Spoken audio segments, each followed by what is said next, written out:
आइए जानते हैं मन पर नियंत्रण कैसे करें। हमें इस अस्थिर मन को पकड़ना है और इसे इसकी भटकन से खींचकर एक विचार पर स्थापित करना है। ऐसा बार बार करना होगा।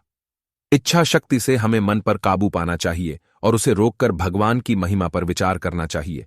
मन पर काबू पाने का सबसे आसान तरीका है शांत बैठना और उसे कुछ देर के लिए जहां जाना हो वहीं बहने देना। इस विचार को दृढ़ता से पकड़ें। मैं अपने मन को बहते हुए देखने वाला साक्षी हूं, मन मैं नहीं हूं।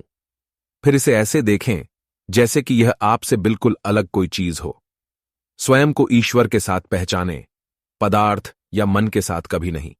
मन को अपने सामने फैली एक शांत झील के रूप में कल्पना करें और जो विचार आते और जाते हैं वे बुलबुले के रूप में उसकी सतह पर उठते और टूटते हैं। विचारों को नियंत्रित करने का कोई प्रयास न करें, बल्कि उन्हें देखें और कल्पना में उनका अनुसरण करें, क्योंकि वे दूर जा रहे हैं। इससे धीरे धीरे घेरे कम हो जाएंगे, क्योंकि मन विचारों के विस्तृत वृत्तों में फैला होता है और वे वृत्त निरंतर बढ़ते हुए वृत्तों में फैलते जाते हैं। जैसे किसी तालाब में जब हम उसमें पत्थर फेंकते हैं, हम इस प्रक्रिया को उलटना चाहते हैं और एक विशाल वृत्त से शुरू करके इसे तब तक संकीर्ण बनाना चाहते हैं जब तक कि अंत में हम मन को एक बिंदु पर स्थिर न कर सकें और उसे वहीं रोक न सकें।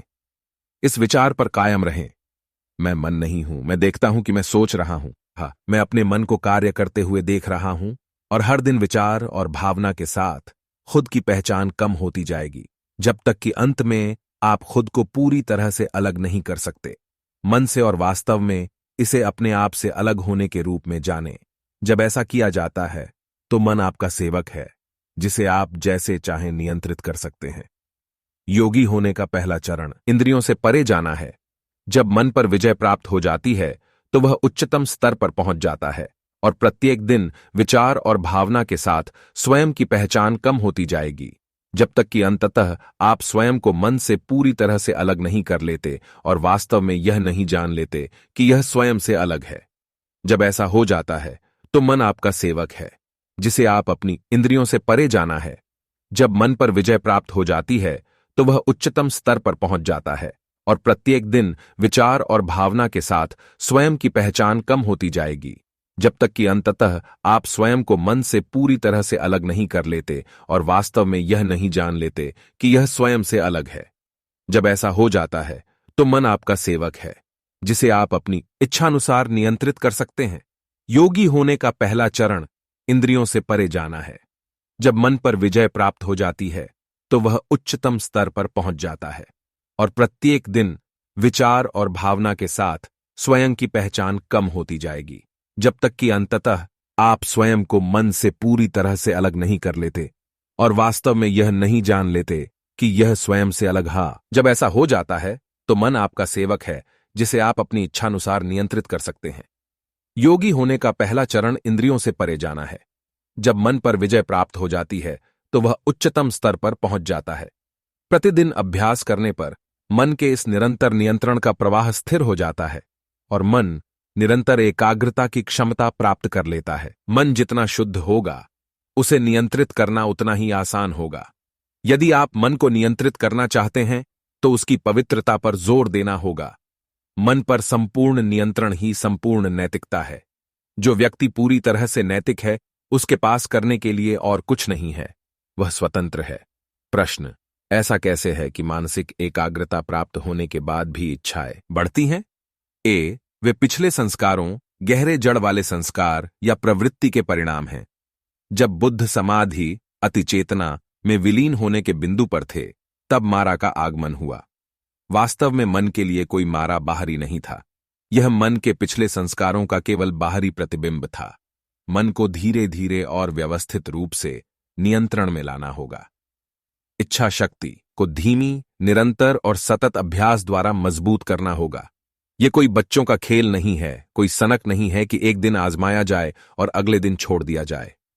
यह जीवन का कार्य है और प्राप्त किया जाने वाला अंत वह सब कुछ है जो हमें उस तक पहुंचने में खर्च करना पड़ सकता है। ईश्वर के साथ हमारी पूर्ण एकता की प्राप्ति से कम कुछ नहीं।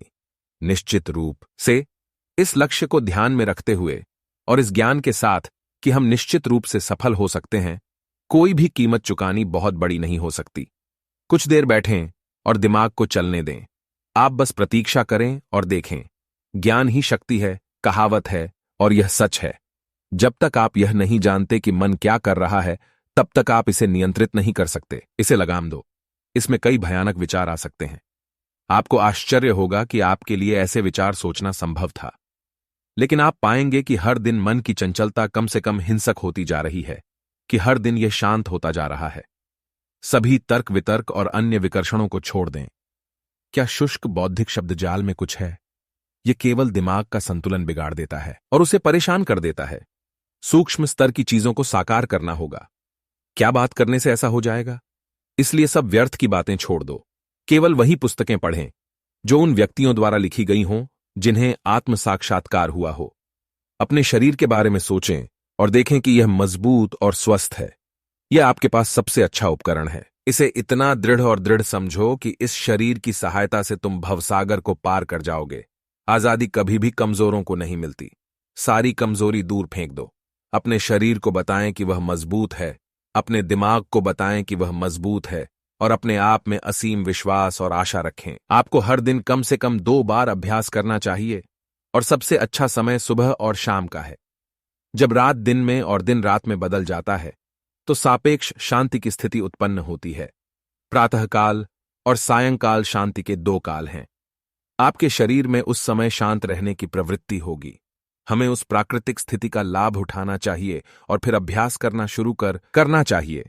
मानसिक रूप से दोहराएं। सभी प्राणी खुश रहें, सभी प्राणी शांतिपूर्ण रहें, सभी प्राणी आनंदित रहें। पूर्व, दक्षिण, उत्तर और पश्चिम में भी ऐसा ही करें। जितना अधिक आप ऐसा करेंगे, उतना ही आप स्वयं को बेहतर महसूस करेंगे। अंत में आप पाएंगे कि खुद को स्वस्थ रखने का सबसे आसान तरीका है यह देखना कि दूसरे स्वस्थ हैं, और खुद को खुश करने का सबसे आसान तरीका है यह देखना कि दूसरे खुश हैं।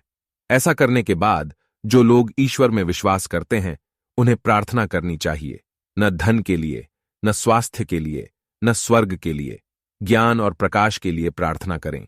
बाकी हर प्रार्थना स्वार्थी है। आप धार्मिक हो रहे हैं, इसका पहला संकेत यह है कि आप प्रसन्नचित्त होते जा रहे हैं। जब कोई व्यक्ति उदास होता है तो वह अपच हो सकता है, लेकिन यह धर्म नहीं है। योगी के लिए सब कुछ आनंद है।